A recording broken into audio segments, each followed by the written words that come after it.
Be sure to comment, subscribe, and click the notifications bell. 1, 2, 3. Hey, what's up guys? JD Venom here, part of Venom Nation Wrestling, and this is my Monday Night Raw, pre-taped Monday Night Raw review. This is pre-taped just like this show. You know what, tonight I didn't really give a shit about this show, guys. It was pre-taped. I looked at the spoilers 15 minutes in, and I tried to go into the show like, you know what, hey, let's watch this show. Let's watch the show as it is. I avoided spoilers all day for no fucking reason. I should have just saw the spoilers, at 3, 4 o'clock when they were out. And I could have been like, okay, that's what happened. Like, I do not like pre-tape shit at all. The only thing I can tolerate is NXT. Because I'm generally very, very invested in NXT. And I do not want to know any spoilers on NXT. But Monday Night Raw, it was in London tonight. The crowd was heavily muted. I mean, the crowd was heavily muted tonight. You can tell when they did some hard cuts. It was very, very obvious on some of the cuts and some of the editing that went to post-production here for this show tonight. And kind of sucks because London, England, is a huge, huge place for having great crowds. Now, tonight overall, the crowd was they still try to sound very loud. They tried their best, and I'm pretty sure it was deafening in there at times, but you couldn't tell that by the pre-recorded show.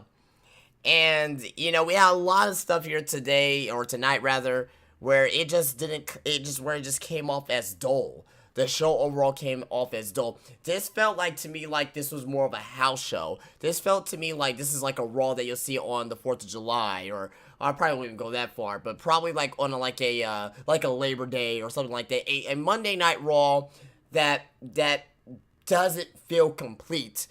And, they try to get some things to advance tonight, but overall, there's nothing coming out of the show where it's like, oh man, can't wait for next week. Oh man, Raw next week, can't wait for it. It's gonna be a must-see show. It's nothing like that tonight, not at all.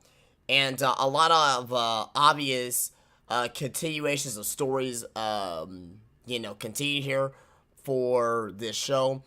And I would like to think that SmackDown tomorrow, even though it's gonna be a 2-hour show, it's gonna be much of the same thing. So don't expect a very long review here tonight, guys, and don't expect a very long review for SmackDown tomorrow night. Actually, SmackDown may be short because it's a 2-hour show. Now, I probably will enjoy SmackDown tomorrow better because it is 2 hours, 3 hours, and it's pre-taped. Oh my god, this is what I mean. I don't want to say that the show is. I really want to be careful with my words here. I don't want to make it seem like the show is bad because it's pre-taped. I'm going to give Monday Night Raw a pass tonight. I usually don't do that, but when it's pre-taped, I'll be honest with you, I don't give a shit about pre-taped shows. I really don't. I look at the spoilers. I looked at the spoilers at fucking 7:15 because that first segment was going on too long, and I was like, okay, I'm dying. Like, well, what the fuck's going to happen tonight? So I just saw the spoilers, and I'm like, oh my god, I'm not going to be missing shit tonight. There's nothing I'm going to be missing here. You know what I mean? Like, there's nothing to even talk about for this show. What is there to say? What is there to say for me to, be analysis on? I can't analyze none of this shit here. I mean, I can, and I'm going to, but there's really no point. There's really no point. I mean, you had something that should have main event the show, Kalisto and Braun Strowman, it was in the middle of the show. Like, this felt like it was all over the place. It felt like WWE just put the matches and the segments in a generator and they just hit randomize. And wherever came up on their screen, it's like, okay, we're going to open up with Dean Ambrose, and we're going to open up with, The Miz and Finn Balor. And just after that, it's just been, it's just so random tonight. And nothing really hit home with me. Like I said, there was no advancement. Everything was obvious. Everything was just so, even if you did not even see the spoilers. So there are some people out there who didn't see the spoilers. They just want to watch this Raw legitimately. Even at that, it was still predictable tonight with the matches that were in there. Sasha Banks versus Alicia Fox. Did you really think what else did you think was gonna happen in that match? Now I love Alicia. I'm sorry. I used to love Alicia Fox before they really fucked her up. I love Sasha Banks. In fact, she's bae number 3. Look at my top 5 baes down below, you guys, and you can see my top 5 baes. And you know what? I'd rather discuss my top 5 baes and what that means compared to discussing a show. Top 5 baes, not necessarily how good you are in the ring, not necessarily, on how you're being utilized in WWE. It is just how sexy you are. And my top 5 baes are down below if you want to check those out. But let's get into this review. I don't want to, guys, I'll be honest with you. I'm not going to spend a lot of time on this here. I'm just not. I'm just not gonna spend a lot of time on this review here tonight. And like I said, probably tomorrow as well. Expect maybe even a short review. I mean, I expect this review to probably go 25 minutes at most, probably 30 if we get lucky. But outside of that, I don't know. I'm not tonight. Not tonight with this pre-tape show. Not tonight. Even that was boring as shit too tonight. So tonight's Raw opens up with Dean Ambrose. He was walking backstage. He receives a phone call from Kurt Angle. And basically, he was made the fucking GM for tonight. The special GM for tonight. And he goes down to the ring to make an announcement. So Ambrose announces that Kurt Angle won't be there tonight. Ambrose says that Angle has named him the acting general manager for tonight's show. And after that, the music interrupts and we see The Miz and Maurice come out to the ring. And basically, The Miz reveals that Stephanie McMahon has named him the co-acting GM for tonight. And Ambrose says that, that they can work together by Extreme Rules. He's going to put a beat down on The Miz and retain his title. And Ambrose ends up offering his handshake to The Miz. After that, interruption, and we see Braun Strowman comes out and make his way to the ring in a sling. And let's just state the facts here. The facts here with Braun Strowman coming out to the ring. Now, first things first, okay? Braun Strowman is apparently injured. Like, legitimately injured. His elbow. This is according to... Who was it? According to Pro Wrestling Sheet. Okay, according to Pro Wrestling Sheet, Braun Strowman is set to be out for 4 to 8 weeks after tonight's Raw. So, if we don't see him next week, if we don't see him the week after, then it's legit. I'm going to get you guys more information about this here for, of course, of the Getting Over podcast on Friday. So, stay tuned for that for sure. Well, I'll be giving you more updates on Braun Strowman's injury and the actual details of it. So, by that time, we should definitely have details about Braun Strowman. So, apparently he's injured with the elbow. He needs to go through a minor procedure. Expected to be out between a month and 2 months for Braun Strowman. But despite that, he comes out in a sling. Now... He's supposed to have a torn rotator cuff, which is supposed to be, which in kayfabe-wise might keep you out for 7-8 months. Don't want to go back to the pictures in Rome, but you just had this guy in Rome, not in a sling. WWE, I know this may be more of a headache than anything else, but tell Braun Strowman to wear a fucking sling when he's out in public if you're gonna do that. If I was in the company, I would say, yeah, per your contract, you gotta stay kayfabe. You have to stay in kayfabe per your contract. I don't like that. But hey, maybe I'm an asshole. Maybe I'm the guy that makes too much sense. Maybe I'm the guy that's trying to keep wrestling a legitimate sport. Okay? Maybe I'm the guy that doesn't deserve to be on YouTube and talk about fucking wrestling. Maybe I'm the asshole here who doesn't know shit. Despite that, Braun Strowman comes out in the sling.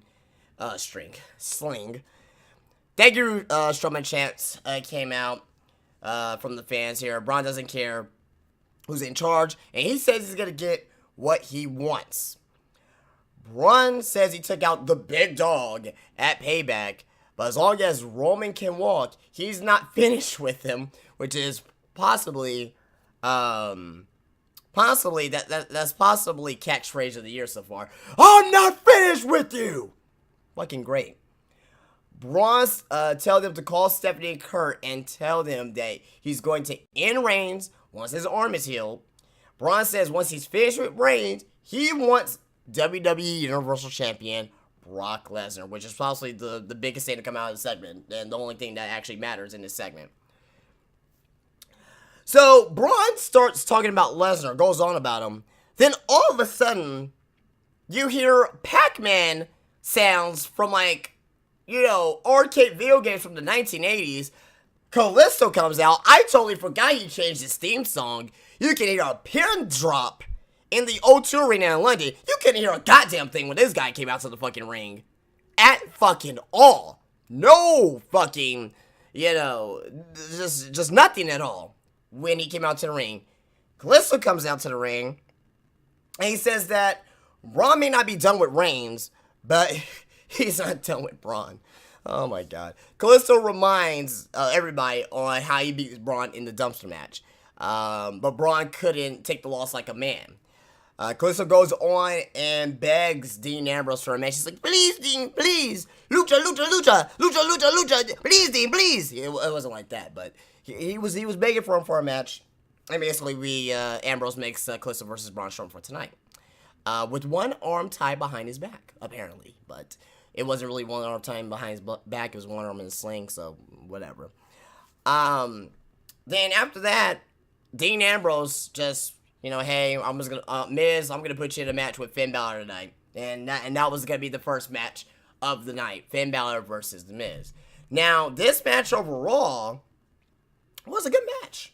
It was a good match. It was a fun match. It could have been more. It could have been more than what it was. But, you know, again, you're going to get in London.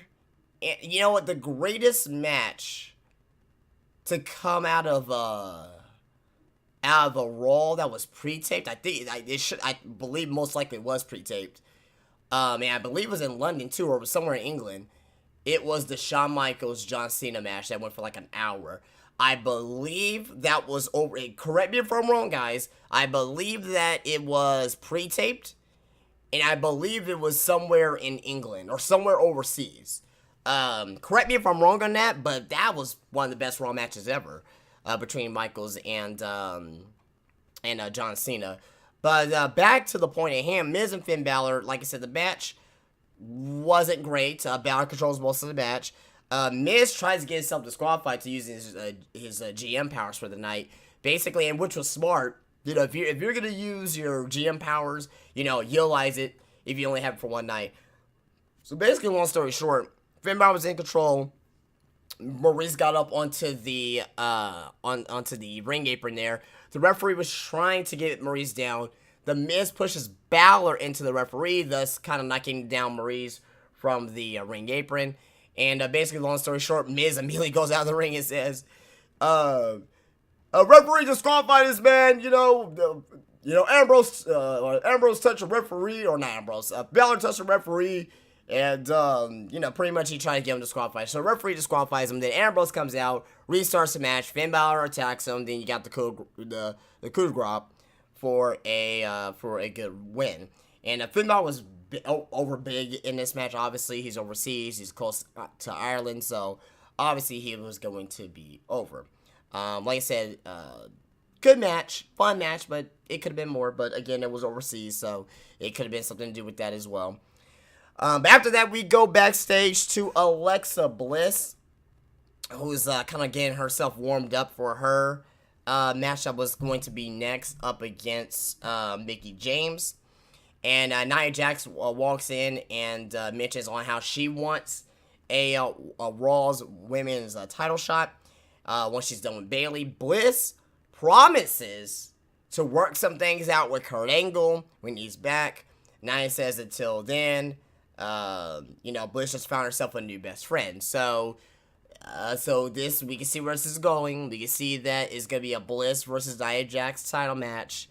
Eventually, once Nia Jax finally figures out that Alexa Bliss is just stalling and does not want to face against Nia Jax. And I like this here. I'm gonna like where this goes here, because Alexa Bliss is fucking amazing right now. Alexa Bliss, Bay number 2. So we know Bay number 3, which is Sasha Banks, which I already said. Bay number 2 is Alexa Bliss. So if you guys want to check out the other bays, they are down below. I don't think I'm gonna be mentioning any other bays in this episode here, but yeah, I mean, she's fucking hot as shit. Alexa Bliss is, but basically, you know, they go into commercial. They come back from commercial. Nia Jax comes out with Alexa Bliss. Then Mickie James comes out with Bayley. Short match, good match between Alexa Bliss and Mickie James. It wasn't great. It wasn't like awful either, but I think it was good, like decent to good. But Alexa Bliss wins with a disqualification. That's the only thing I didn't like. It was a disqualification. But it was going on good up until then. And you know, yeah, I keep Alexa Bliss keep winning. I mean, she is the new face of the Raw's women's division for now, at least. As far as being the champion and being the future one on TV. Sasha has taken a couple steps back a little bit. Bayley has taken maybe one step back. Nia Jax probably is still right there where she's at. And those probably the only 4 women that fucking matter there. You know, you got Alicia Fox. You got Emma, who just got fucking injured over the weekend. Again, sucks for Emma. It fucking sucks for Emma. I can't even go into more detail on how bad it is for Emma. It fucking sucks for Emma. And we got, of course, I don't even want to say her name, but Dana Botch. How my boobs are big. Look at them. Oh, strong muscles. Look at me, Emma. You're injured. I was in a strong woman competition. I'm a fitness model. Fuck her. Dana Botch. I don't like her. Obviously, I don't like her. But that was it for that segment. Then after that, we go backstage with Dean Ambrose, who's backstage with The Miz. Miz walks in upset. Ambrose says that The Miz can have the rest of the night off. But The Miz says he has a special edition of Miz TV scheduled for tonight with the former members of One Direction. Oh, my God. And they try to, they argue back and forth. And Miz puts Dean Ambrose in the match tonight against Bray Wyatt. And Miz TV was canceled. So there you go. For a reason, Miz TV was scheduled and got canceled immediately within the next 30 seconds. So Samoa Joe is backstage and he's kind of promoting Seth Rollins. Joe is fucking fantastic on the mic. Fantastic. Like I said in my, I believe I said this in it was either in my top 10 video, which you guys should go check out my top 10 title designs in wrestling history. Definitely go check that out. And, or it was probably there, or it was probably in my, the Getting Over podcast, where I said that, Alexa Bliss, I was talking about, you know what, now I'm thinking about it was in the Getting Over podcast. No, actually it was in the I can't fucking remember. It was actually the SmackDown review, most likely. Where I said Alexa Bliss was, it's starting to come back now as I'm thinking about it. Basically here, I said Alexa Bliss is in the top 5, as far as mic workers in the WWE. I didn't say Samoa Joe was up there. I didn't say he was part of my top 5. Because at The Miz, I had Alexa Bliss, I had, Owens and Jericho, and I said Cena when he's in that shoot style state, when he's like shooting on guys, pretty much, when he was like doing that shit against AJ Styles. Since Jericho's not there right now, so he's technically away with Fozzy, I'm probably gonna put Joe at number 5, and probably put like Alexa Bliss at number 4, or there, or whatever. Like, it doesn't matter what the order is, but I think Joe will probably be in my 5 because he's fucking great on the mic. Just the way his delivery, just the way he yells when he needs to yell. He doesn't yell like me when I'm just yelling. He yells when he needs to yell, and pretty much he's fucking great. After that, Seth Rollins attacks him, They fight backstage. Seth Rollins out ladder. Handle a little mini ladder, and basically hang Joel with the ladder, and the officials break it up, and we learn later on that we're gonna see Seth Rollins versus Samoa Joe later tonight, which I'm gonna fucking rant and rave about that match once we get there, because it's dumb on how they make this match for free on TV in a pre-tape Brawl in London. Makes some fucking sense to me. But before we get into that, we saw Braun Strowman with his arm in the sling. He has arm in the sling, and against Callisto. Basically, he just started and this was one of the first times, it was very short, it was probably for not even a minute, like a minute and a half, where you saw a man in a sling beating up somebody in a wrestling match. I don't think I ever seen that before. I don't think I ever seen anybody in a sling dominating a match, or just beating down somebody, period, in a sling. Usually if you see a guy in a sling, they usually get beat down for the most part. And just seeing Braun Strowman here beating up on Callisto, kicking him in the stomach and, in the chest, I found that fascinating. I thought that was fucking great. But, Lord behold, we were enjoying Braun Strowman beating up Callisto again. We get Roman Reigns music. Of course, we're going to see Roman Reigns tonight. He's still banged up. And this is where I really started to just be like, fuck this show. It's not because of Roman Reigns. It is because Roman Reigns, but it's not because I saw him. Like, oh, Roman Reigns, now the show sucks. It wasn't like that. But I want you guys to make sense of this. Maybe I'm too old school.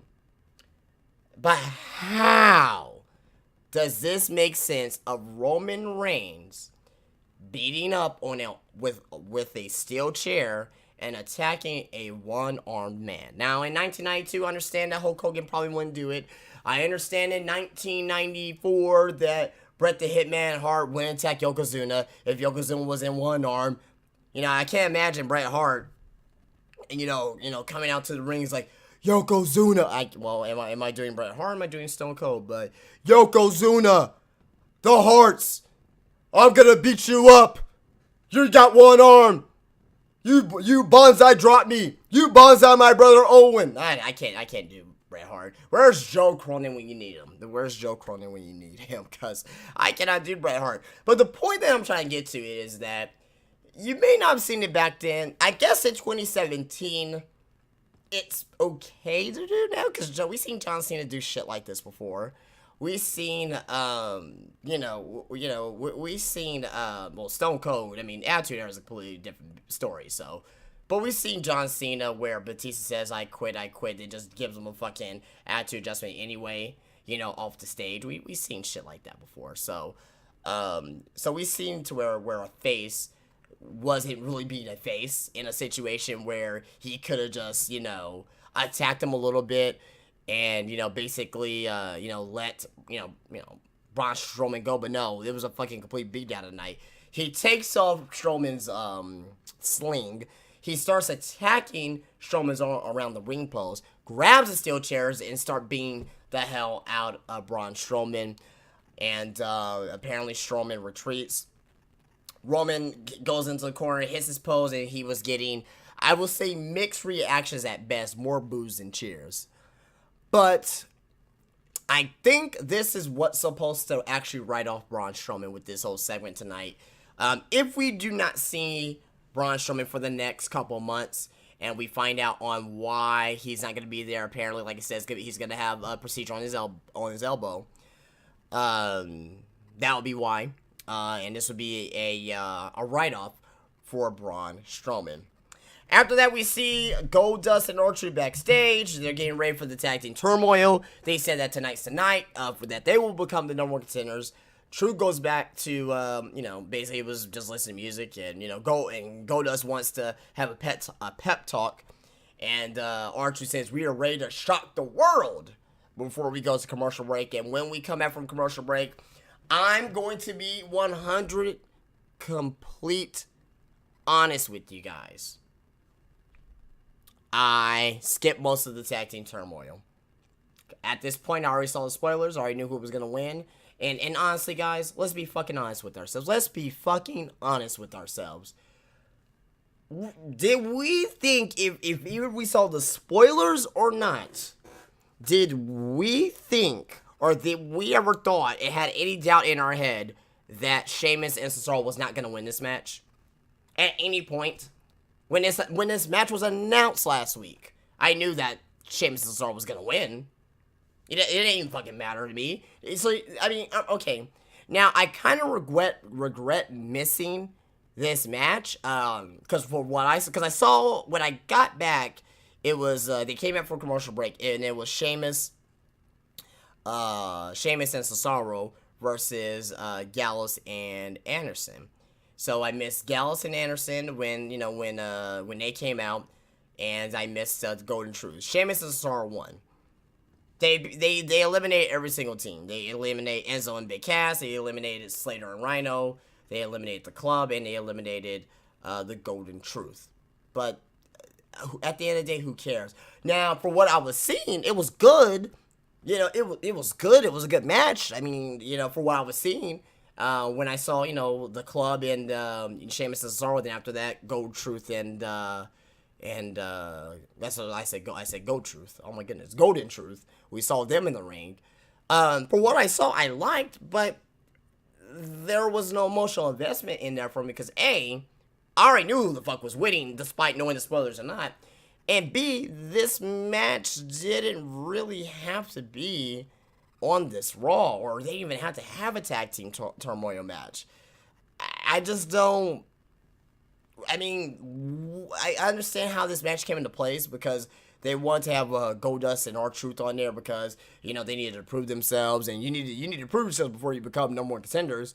But where does this go with Goldust and R-Truth now? I mean, unless I'm missing something, like, you know, am I missing something? Is this gonna, or are they gonna, you know, is something gonna happen now, you know, after this? Because nothing happened.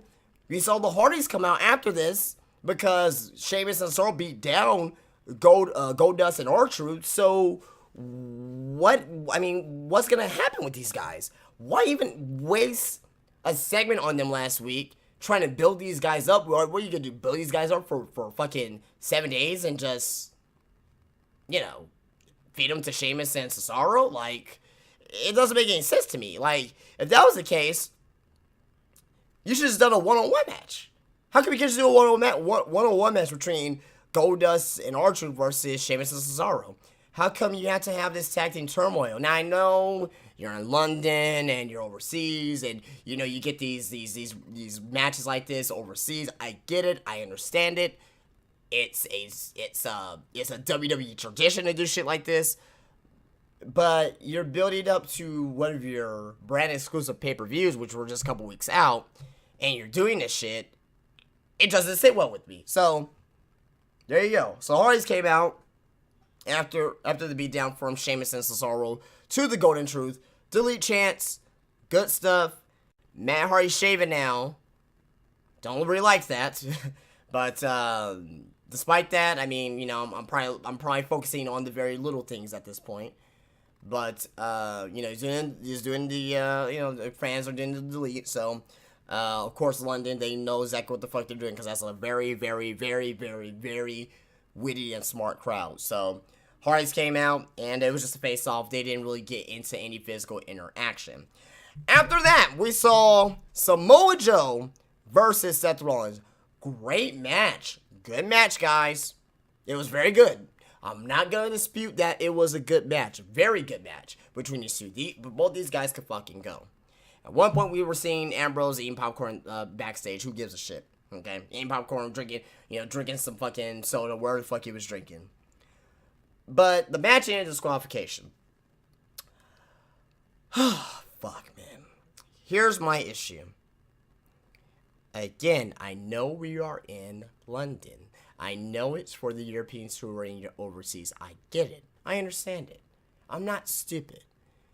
But why is these guys wrestling each other free on TV? Not just free on TV, but it is pre-taped overseas in London. Does anybody else not see the issue with that? Not this, and I'm not discrediting anything that we saw in the ring. It was a great match, but did we have to see it? We didn't have to see it, especially if it's going to end by disqualification. I don't give a shit how Joe, was destroying Rollins. I don't give a shit about that. You could have just had another backstage segment where Rollins was, back on, doing a backstage interview, and this time Joe attacks Rollins, and Joe gets the upper hand. You didn't have to have this shit happen. But no, I'm an asshole. I'm an asshole, right? You could have had another cruiserweight match that could have been a little bit shorter, and you could just done another backstage segment with Seth Rollins. I know, again, they're in London. Venom, they're in London. They gotta have Seth Rollins and Samoa Joe. I get it. I understand it. But it's just, it just doesn't sit well with me. It just does not sit well with me. You can't just bend over backwards for a particular tour, because you don't bend over backwards for everybody in the United States. When you're in fucking, Dick Bag, Nebraska, sorry for people who are watching Nebraska, but I'm just making an example. But if you're in Dick Bag, Nebraska, that has fucking, 5,000 people in the fucking town, and, and you only got 2 stores, you got a Walmart, you got a Walgreens, and, and the only fast food restaurants is fucking McDonald's. You know what I mean? You can do that shit. You can do shit like this. Seth Rollins versus Samoa Joe with bullshit finishes. You can do shit like that on shows like that. You can do that. That's fine. But, in London, and you're building up to a pay-per-view by all means. Extreme Rules is a C pay-per-view at best. From C to B, because Extreme Rules is actually a good show. For the most part, for the past couple of years from WWE. But when you're doing shit like this, it makes me care less and less about the feud. It is actually making the feud seem less important when you keep having matches like this. So you had their first match at Payback. This is their second one-on-one match, and now we're gonna see a third one-on-one match within. What is it? It's going to be within a month to 2 months between each other. You know what I mean? And I know I keep saying about, we got 2 weeks before a show. I'm thinking about, that's actually Backlash. My apologies, guys. I'm so fucking confused right now with this whole shit right now with the whole brand split, as far as the scheduling is concerned. I was saying 2 weeks, 3 weeks, or whatever. That's actually fucking, Backlash. So, my bad, I'm just now realizing that. It just dawned on me. But despite that, though, that's still fucked up, because you're still having a Seth Rollins versus Samoa Joe. That makes things worse, actually, because you're still gonna have a few more weeks to go into Extreme Rules, and I guarantee you, we're gonna see a match of Seth Rollins versus Samoa Joe in some capacity. Now, I'm not saying a one-on-one match, but a tag team match. I guarantee there's going to be a tag team match. I'm going to say that now. I don't know if it's going to be next week or a week after, but there's going to be a tag team match involving Samoa Joe and Seth Rollins. Guarantee. They're going to have another match with each other where they're going to touch each other again before Extreme Rules. Put that on paper. Book it. Great match. I like it, but it just didn't do anything for me. After that, we saw, what is this? What are my notes saying here? Cruiserweight Champion Neville comes out for the commentary. So he was there on commentary. TJ Perkins defeated Jack Gallagher. I'll be honest with you guys. I was eating during this match, so I did not get to see this match, which I really regret, because I always harp on the Cruiserweights, saying how I love the Cruiserweights, but I did not really see this match, because I was just eating some Whataburger here. If you live in Texas, you know what this is all about. But I didn't see this match. I saw a little bit of it, though. I saw the beginning. I saw the very beginning when Gallagher did the headbutt and try to get the pinfall on TJP immediately. That's all I really saw. I kind of saw the end where Austin Aries made the save after TJP won the match, and I saw Austin Aries made the save. I do not know if Austin Aries and Neville had any interaction with each other. I'm pretty sure they did a stare down, or I don't know if they attacked each other, but I'm sorry if I don't know that. But hey, it's pre-taped, and who really gives a shit anyway? You know what I mean? Like, it's not like they're doing shit with the cruiserweights anyway, as far as making us feel more attached, adapted to them. They've been, you know what? I'll take that back. They've been doing a better job. What it was 4 or 5 months ago, it was a lot worse. Like, you know, unfortunately, when Rich Swann was champion, when Brian Kendrick was champion, that was pretty bad.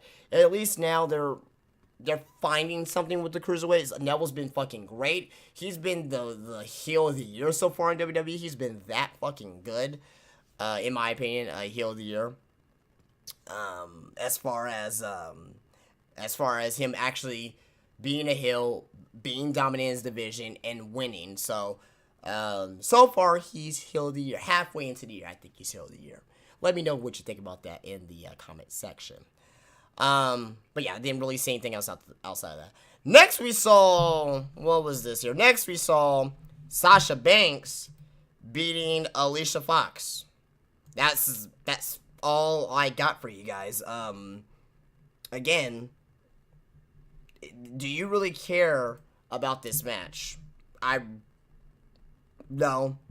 It was very short at that too. They were just talking trash. They were talking trash when the bell rang, and pretty much it was a short match. Pretty much, it wasn't really anything. It wasn't really anything fun. Of course, pretty much, Sasha Banks wins with one of her finishing maneuvers. Actually, she won with the double knees from the top rope. So she won with that double knee kind of like pin fall maneuver. So she won with that. But what does this do for anything for Sasha Banks right now? No. It really doesn't. It's just to keep her on TV. It's just to make the London fans happy to see one of the bigger stars in the WWE as far as in the women's division is concerned. So, after that, we saw our main event, Bray Wyatt versus Dean Ambrose. And, pretty much, what else can you say about this match? Like, we've seen Dean Ambrose and Bray Wyatt several times in the past. Wasn't anything to write home about. Wasn't like, oh, I'm gonna jack off because it's fucking Dean Ambrose and Bray Wyatt. It wasn't anything like that. But it was good for what it was. Wasn't great. And basically, you know, The Miz was outside the ring. He was there on commentary. He eventually came down to the ring, held up the Intercontinental Championship, so he was pretending to steal it. Showed it to Dean Ambrose. Dean Ambrose gets his with Sister Abigail. There you go. 1, 2, 3. Bray Wyatt wins. No storyline advancement between Bray Wyatt and Finn Balor tonight. Nothing there. They didn't explain what the fuck happened last week. I mean, they're not. I mean, they're gonna continue the storyline, obviously, because there's obviously something there. I'm not stupid. You're not stupid. We know this. But it would have been nice if I would have saw Finn Balor tonight. It would have been nice if I would have saw Finn Balor in this match in some capacity. It would have been nice if I would have saw Bray Wyatt at the beginning of the show, where Finn Balor was taking the Miz. Just having those two split apart when they're in the same arena makes no sense at all. Then after the match ends, we see the Miz. He gets on the mic. He announces Bray Wyatt as the winner. Miz gets into the ring and he starts beating on Dean Ambrose. He was being, going on top of him and beating him. Miz takes the mic and he says after he wins the title from Ambrose next week on Raw, so they're gonna have their fucking match next week on Raw. And at the beginning of the show, they mention of Extreme Rules. So what is it? Obviously, it's gonna be next week now. So next week is gonna be the Miz versus Dean Ambrose for the Intercontinental Championship. And I guarantee you, it's gonna be one or two things. Either one, they're gonna advertise this match, and it's not gonna happen for whatever reason. I could just see something like that. Or B, this match is actually going to happen, and it's gonna happen again at Extreme Rules. So it's gonna be one or the other. Guarantee you. So basically, the show ends with Maurice and The Miz kissing on the ramp. That is your Monday Night Raw review, guys. And I said I was going to be 30 minutes. I actually went 40 minutes for this episode because, again, at the end of the day, at the end of the day, I just like to explain shit to you guys. And this episode should have been a lot shorter. This review, rather, should have been a lot shorter. But nothing else to say. This Raw did nothing. This Raw did nothing for me. And like I said, I'm going to give it a pass because it was a pre-recorded show. But a lot of shit on here, I explained probably why WWE did it the way that they did it, because they're in London, they're overseas, European tour, and all that shit. But I just kind of wish that they could have done something better for that. But guys, let me know what you think about this video. Do you give Raw a thumbs up, a thumbs down, thumbs in the middle? I'm just going to give this Raw kind of thumbs in the middle towards thumbs down, just because of the fact that, you know, like I said, I'm just going to give it a pass tonight. I usually don't give Monday Night Raws passes, but I'm just going to give it a pass tonight, but just because of the fact that it's the European tour, and it just feels like one of those Raws where it's like there's no advancement, there's nothing. They're gonna wait. I'm pretty sure once Backlash ends in the next couple weeks, they're actually gonna ramp up a little bit. Not to say that the show is gonna be better, but they're gonna start ramping up for Extreme Rules. But guys, let me know what you think about this here. Be sure to leave a thumbs up. Go check out my other videos. My last week's Raw review, if you really want to check that out. My last week's SmackDown review. My NXT review. My, what else? The Getting Over podcast.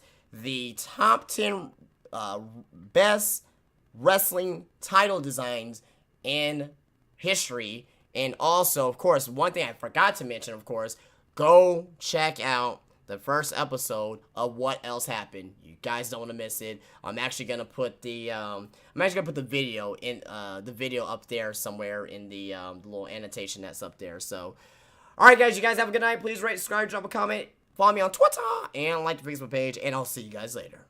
Peace out.